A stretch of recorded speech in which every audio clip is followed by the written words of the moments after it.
Warga Desa Mudung Barat, Marosebo, Muaro Jambi mengamankan sepasang perempuan dan laki-laki yang dicurigai sebagai pelaku percobaan penculikan anak Jumat 17 Desember.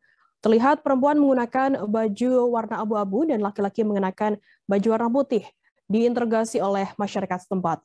Warga setempat menduga kedua orang tersebut sebagai pelaku percobaan penculikan anak yang sedang heboh-hebohnya yang saat ini terjadi di Muaro Jambi. Untuk mengetahui informasi lebih lengkapnya, saat ini kami sudah tersambung dengan jurnalis dari Tribun Jambi, ada Hasbi Sabirin di sana. Halo Hasbi. Halo, selamat siang rekan Perda. Siang. Hasbi, bisa Anda informasikan bagaimana untuk kronologi kedua sejol ini diamankan oleh warga di sana? Ya, baik rekan Perda. Awal dihebohkannya warga Kabupaten Muaro Jambi dengan adanya aksi percobaan penculikan anak ini itu berawal di minggu lalu, yaitu terjadi di salah satu sekolah dasar di daerah Kasangkuda, Kecamatan Kumpe Ulu, yang mana korbannya ini merupakan siswi SD 61 di Desa Kasangkuda, Muaro Jambi. Dihebohkannya ada dugaan penculikan anak oleh 4 orang pelaku yang berkeliaran di daerah sana. Selang waktu kemudian pada kemarin Jumat kemarin warga Desa Mudung Darat juga kembali dihebohkan adanya 2 orang sepasang sejoli ini, yaitu perempuan dan lelaki ini dicurigai oleh masyarakat Desa Mudung Darat adalah sebagai pelaku percobaan penculikan anak yang tengah heboh-hebohnya di Kabupaten Muaro Jambi ini. Setelah dicurigai itu, masyarakat setempat mengamankan kedua orang itu dan dilakukan interogasi untuk menanyakan identitas dan dari mana asal si pelaku ini tersebut. Pada penangkapan itu juga, pengamanan itu juga, masyarakat Desa Mudung Darat juga dihebohkan karena itu menjadi tontonan warga karena saat ini sedang diheboh-hebohnya adanya aksi percobaan penculikan anak yang terjadi di wilayah Kabupaten Muaro Jambi. Yang beruntung waktu itu kedua pelaku itu berhasil diamankan oleh pihak kepala desa sama RT setempat untuk dilaporkan kepada pihak Kepolsek setempat. Ya, setelah diamankan di polsek setempat, ternyata kedua orang itu bukanlah merupakan pelaku percobaan yang melakukan penculikan anak di daerah Kabupaten Muaro Jambi. Begitu, Perda. Berarti memang bukan pelaku dari percobaan penculikan anak yang akhir-akhir ini heboh di Muaro Jambi sendiri. Kemudian sejauh ini apakah sudah ada ditangkap begitu untuk pelaku percobaan penculikan anak di Muaro Jambi? Ya, baik, Perda. Sejauh ini belum ada pihak kepolisian maupun pihak dari warga sekitar yang melakukan penangkapan atas pelaku yang melakukan aksi percobaan penculikan anak ini. Ya, namun untuk informasi ini sebenarnya di daerah Kabupaten Muaro Jambi ini sudah cukup viral dan sudah menyebar luas di pihak masyarakat maupun pihak sekolah.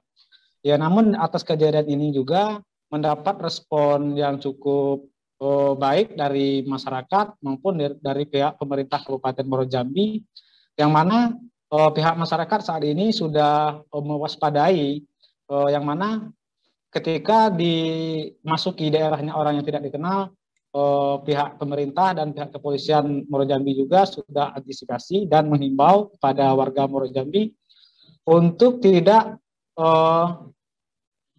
menerima atau ajakan yang dilakukan oleh orang yang tak dikenal, apalagi kepada anak-anak sekolah yang memasuki masa sekolah saat ini. Pihak sekolah juga telah melakukan himbauan kepada masing-masing sekolah terhadap orang tua siswi atau siswa itu harus melakukan penjemputan terhadap anaknya ketika pulang jam sekolah. Yang juga beberapa waktu lalu di daerah Kumpe, pihak kepolisian di sana juga melakukan patroli dan pengamanan terhadap sekolah yang ada di daerah Kecamatan Kumpe. Setidaknya ada sekitar 5 SD. Begitu juga di daerah Kecamatan Marosebo juga masyarakatnya sudah melakukan antisipasi dan was-was terhadap ini.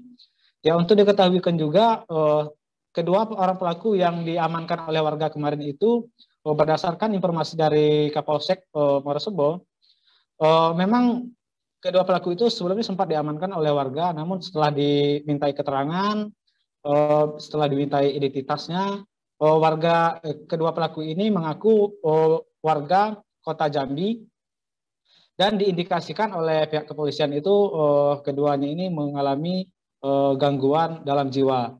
Dia bukanlah orang yang normal, apalagi pelaku yang melakukan percobaan penculikan anak itu. Begitu, Berda. Baik, terima kasih rekan jurnalis dari Tribun Jambi, Hasbi Sabirin atas laporan Anda.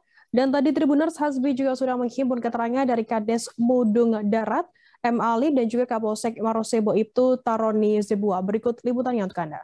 Ini jadi permasalahan karena gitu kan, apalagi ada isu-isu penculikan anak yang pernah ditonton masyarakat ini, diduga masyarakat ini mereka berdua ini diduga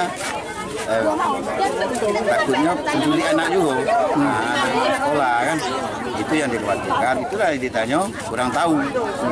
Kalau yang perempuan itu kan namanya kan Yanti, yang laki-laki namanya Nas. Kalau yang Nas ini dari Kasang Kuda, katanya kan, tapi alamat tidak ada nampaknya identitas semua. Memang tidak ada identitas tampaknya kan. Baik, dari pemeriksaan penyelidikan akhir yang dilakukan oleh tim reskrim saya yang dipimpin oleh Kanit Reskrim ke lapangan di Desa Mudung Darat, 2 orang yang terposisikan sebagai korban ini ternyata memberikan keterangan yang inkonsisten atau tidak konsisten. Sebab ketika perjalanan mereka dari Tanjab Timur menuju ke Desa Mudung Darat, mereka dalam keadaan mabuk. Ketemu juga dengan pelaku yang mereka gambarkan adalah berjumlah 3 orang. Pelaku tersebut pun menurut keterangan daripada korban adalah mabuk juga, menggunakan minuman keras. Itu yang terjadi, sehingga proses penyelidikan ini masih terus kami kembangkan, masih kami upayakan, usahakan. Namun sementara yang bisa saya jelaskan, kami belum bisa menemukan pelaku yang pasti karena keterangan korban berbelat-belit, tidak konsisten, disebabkan karena mereka menenggak minuman keras alias mabuk. Demikian yang bisa saya jelaskan. Informasinya pelakunya juga mabuk, Bang? Informasi pelaku juga mabuk menurut keterangan daripada korban. Dan anggota saya melalui Kanit Reskrim sudah turun ke lapangan, sudah memeriksa saksi-saksi, memeriksa juga warga masyarakat di tempat kejadian perkara. Dan belum bisa ditemukan siapa pelaku itu karena korban sendiri tidak tahu persis di mana mereka mengalami pembegalan tersebut yang menghilangkan sebuah jam dan juga handphone. Mereka nggak bisa menggambarkan dengan baik karena mereka mabuk. Kalau mabuk ya sudah pasti kita nggak bisa memberikan keterangan yang baik dan benar. Mereka intinya mabuk berat, baik pelaku maupun korban. Seperti itu yang dijelaskan korban dari pemeriksaan yang sudah kita terima di Polsek Muarosebo. Demikian. Terima kasih sudah nonton. Jangan lupa like, subscribe, dan share ya.